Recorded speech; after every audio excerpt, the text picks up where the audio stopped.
Okay, so I didn't mean for it to be this long between my last video and this one, but I've been busy and a lot's been happening. So this is the back of the tub. This is the view I've been showing you first in all these videos. As you can see, this is my staging area with the toilet and everything, boxes of stuff.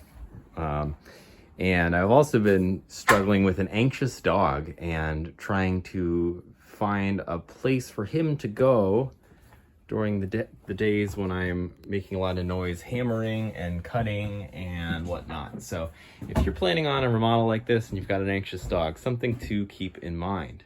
Wow, look at that. Bathtub and surround.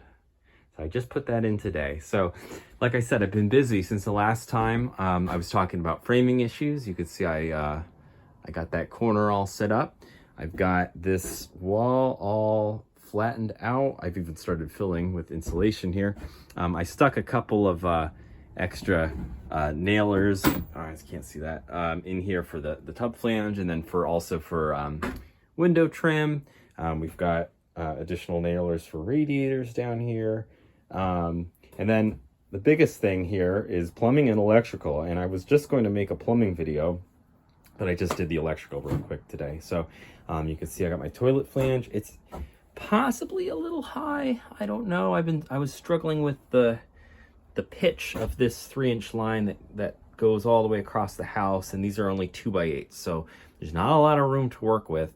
I am going to be using some LVP flooring with a what do you call it, underlayment. So it's going to add maybe a 1/4 inch. So we'll see. I might be able to even drop it down just a hair if I've removed some blocking down in the crawl space. Another thing, I'm going to just go through some of my mistakes too, or some of my challenges on this project. So when I was gluing up fittings with the PVC in the crawl space, and I put that last elbow on, I didn't get it exactly upright.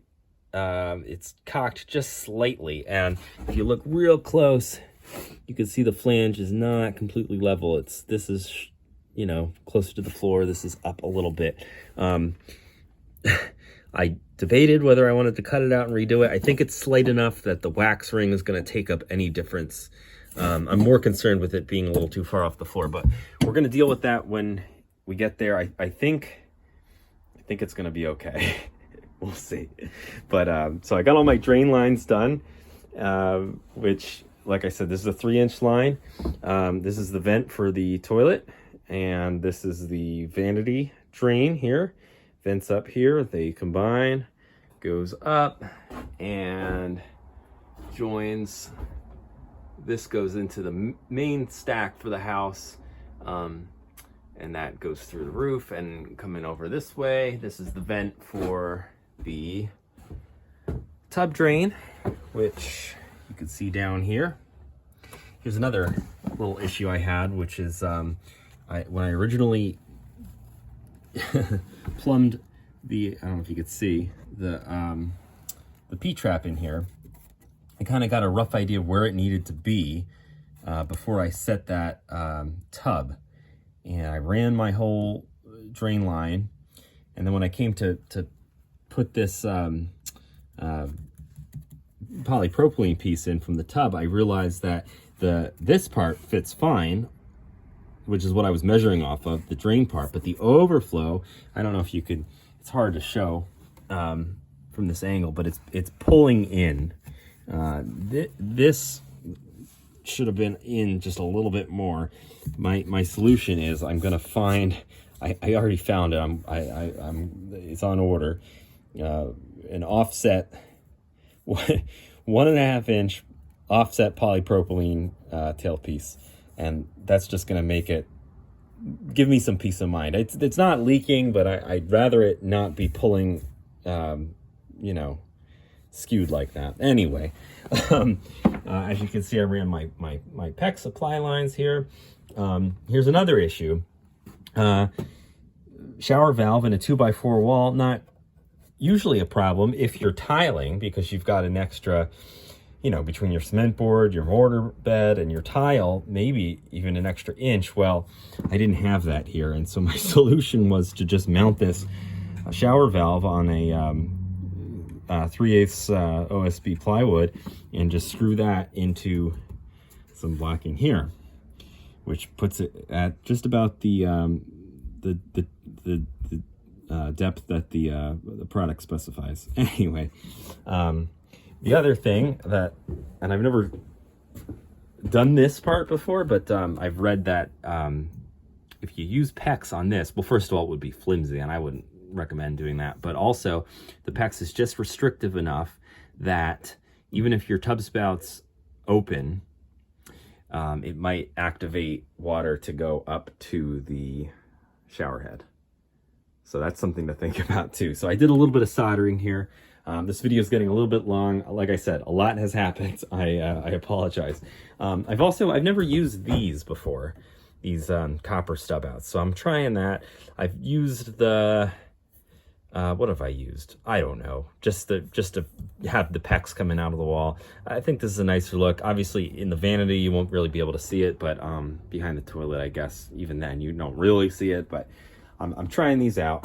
So that's that. Let's see, what else? You see my my test plug here. I filled everything up with water. I have a test tee that you screw in a inflatable balloon, and it blocks the water, so you can fill all your plumbing up to make sure there's no leaks and make sure the water doesn't drop. I know there was a bunch of other stuff I wanted to say. I don't know. Anyway, I'll talk a little bit about the electrical. So, pretty simple. You know, double switch box. I'll have the one switch will control. Decided to go with 2 vanity lights, and I'll tell you one thing. If you're planning a remodel like this, my wife and I made a list of what we wanted to do, and you know, some design considerations, and then she went ahead and put together kind of like a vision board and links to products that she was going to purchase. And I have to say, it made it a lot easier than to go put this together, because I knew kind of like, you know, the vanity width and wanting to center the sconces here, and et cetera, et cetera. So getting your specs all together makes the process go smoother. You don't have to ask them any questions. I decided to just throw in 2 outlets. Why not, right? Why not? That way it's all symmetrical, right? And then the other switch will control the exhaust fan. Oh, that's another thing I did. So I went up there on the roof and put that in there.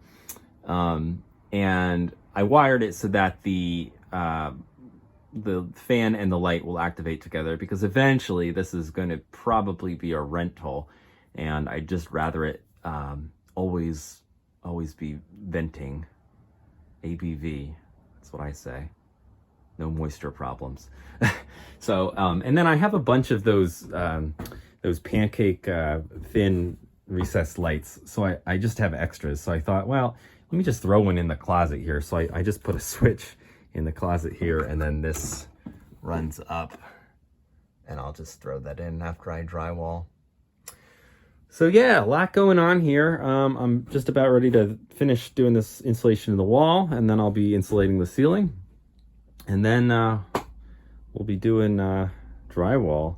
Oh, another really annoying thing that happened was this tub. Now, this is a Delta tub and surround. It's okay. It's just plastic. I've installed fiberglass ones before, and they do seem a little bit more durable and rigid.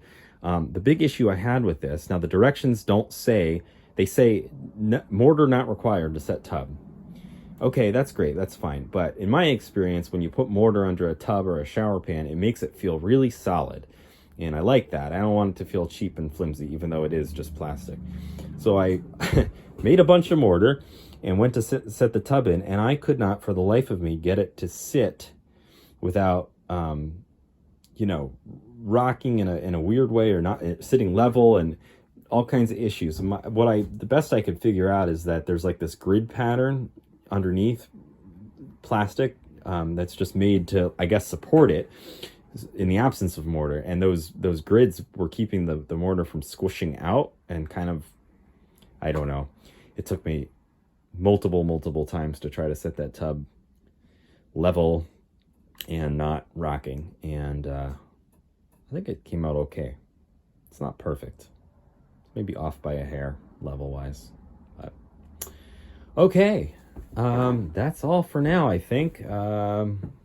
Like I said, I'm going to throw that insulation in there and then go and pick up my dog. So the next time I see you, I might be this might be all covered with drywall. So this is actually a really good thing to keep a record of too. Take a picture and make sure you know where all your wires and plumbing is. Alrighty, till next time.